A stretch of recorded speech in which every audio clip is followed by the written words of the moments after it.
Medical సీట్ల భారీ కుంభకోణాన్ని బట్టబయలు చేసింది ఈడీ. నకిలీ డాక్యుమెంట్ల ద్వారా ఎన్ఆర్ఐ కోటాలో మెడికల్ అడ్మిషన్లు ఇచ్చినట్లు తేల్చింది. తప్పుడు పత్రాలతో 18,000 యూజీ పీజీ అడ్మిషన్లు, ఒకే తరహా పత్రాలు ఉపయోగించి అడ్మిషన్లు తీసుకున్నట్లు గుర్తించింది. బెంగాల్లోని ఒక ప్రైవేట్ మెడికల్ కాలేజ్ ఎఫ్టీని జప్తు చేసింది ఈడీ. కొంతమంది ఎన్ఆర్ఐల పాత్ర కూడా ఉన్నట్లు కనుగొంది ఈడీ. విదేశాంగ మంత్రిత్వ శాఖతో కలిసి దర్యాప్తు జరుపుతోంది. ఎన్ఆర్ఐ మెడికల్ సీట్లకు సంబంధించి భారీ కుంభకోణాన్ని ఎన్ఫోర్స్మెంట్ డైరెక్టరేట్ వెలికి తీసింది. ఎన్ఆర్ఐ కోటాలో తప్పుడు పత్రాలు, నకిలీ డాక్యుమెంట్లతో 18,000 అండర్ గ్రాడ్యుయేట్ పీజీ అడ్మిషన్లు జరిగాయని ఈడీ దర్యాప్తులో తేలింది. విదేశాంగ మంత్రిత్వ శాఖతో కలిసి ఈడీ ఈ దర్యాప్తు నిర్వహించింది. దేశంలో 1.2 లక్షల ఎంబీబీఎస్ సీట్లుంటాయి. ఇందులో 15% ఎన్ఆర్ఐ కోటా కిందున్నాయి. మా బ్యూరో చీఫ్ గోపిని అడిగి మరింత సమాచారం తెలుసుకుందాం. గోపి, 18,000 యూజీ పీజీ అడ్మిషన్స్ అంటే మామూలు విషయం కాదు. అది కూడా ఒకే తరహా పత్రాలు ఉపయోగించే అడ్మిషన్లు ఇచ్చారు. సో ఆబ్వియస్ గా కాలేజ్ పాత్ర ఉందని బయటపడింది. కానీ ఆ ఎన్ఆర్ఐలు ఎవరు? ఈడీకి ఏమన్నా క్లూ ఉందా? ఎస్, ఎన్ఫోర్స్మెంట్ డైరెక్టరేట్ ఎంబీబీఎస్ అడ్మిషన్స్లో భారీ స్కామ్ని బయటపెట్టడం జరిగింది. ఓ పక్క భారతదేశంలో వైద్య విద్య అనేది చాలా కాస్ట్లీ అయిపోయింది.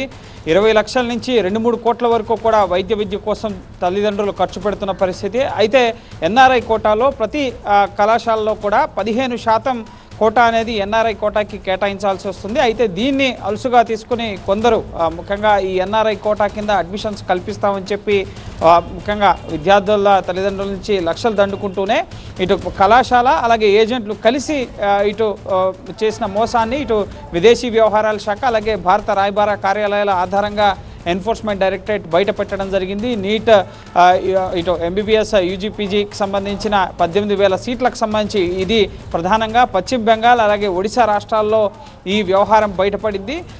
ప్రధానంగా ఎన్ఆర్ఐ విద్యార్థులు వారికి కావాల్సిన ముఖ్యంగా ఎన్ఆర్ఐ కోటాలో సీటు పొందాలంటే దానికి సంబంధిత డాక్యుమెంట్స్ని సబ్మిట్ చేయాల్సి ఉంటుంది. అయితే ఇవి ఫోర్జరీ డాక్యుమెంట్స్ని ఏజెంట్ల ద్వారా తయారు చేయించడం జరిగింది. కళాశాల యాజమాన్యాలే నేరుగా ఈ స్కామ్లో ఇటు పాత్రదారులు కావడం చాలా కీలక అంశంగా ఉంది. సో కళాశాలకు సంబంధించి బెంగాల్లో కళాశాలకు సంబంధించి 6 కోట్లకు సంబంధించిన నగదును ఫ్రీజ్ చేయడం జరిగింది. అలాగే ఈ స్కామ్కి సంబంధం ఉన్న వ్యక్తుల 12 కోట్ల రూపాయల నగదుని ఎన్ఫోర్స్మెంట్ డైరెక్టరేట్ సీజ్ చేయడం జరిగింది. ప్రధానంగా ముఖ్యంగా ఎన్ఆర్ఐ విద్యార్థుల డేటాను కూడా వీరు ఉపయోగించుకుని వారికి కూడా కొంత డబ్బుని ఈ కళాశాల యాజమాన్యం కానీ ఏజెంట్లు కానీ సమకూర్చడం జరిగింది. అలాగే ఒక విద్యార్థికి ఇచ్చిన డేటానే మరో విద్యార్థికి కూడా సేమ్ డేటా ముఖ్యంగా విదేశాల నుంచి వచ్చారు, వారి తల్లిదండ్రులు విదేశీయులు అని చెప్పి చూపించుకుంటూ తప్పుడు డాక్యుమెంట్స్ ఇవ్వడంతో ఈ వ్యవహారం అంతా కూడా బయటపడింది. సో ఈ ఫోర్జరీ డాక్యుమెంట్స్ అలాగే స్టాంప్స్ వీటన్నిటిని కూడా ఎన్ఫోర్స్మెంట్ డైరెక్టరేట్ అధికారులు సీజ్ చేయడం జరిగింది. దీని ఆధారంగా ముఖ్యంగా ఈ ఫోర్జరీ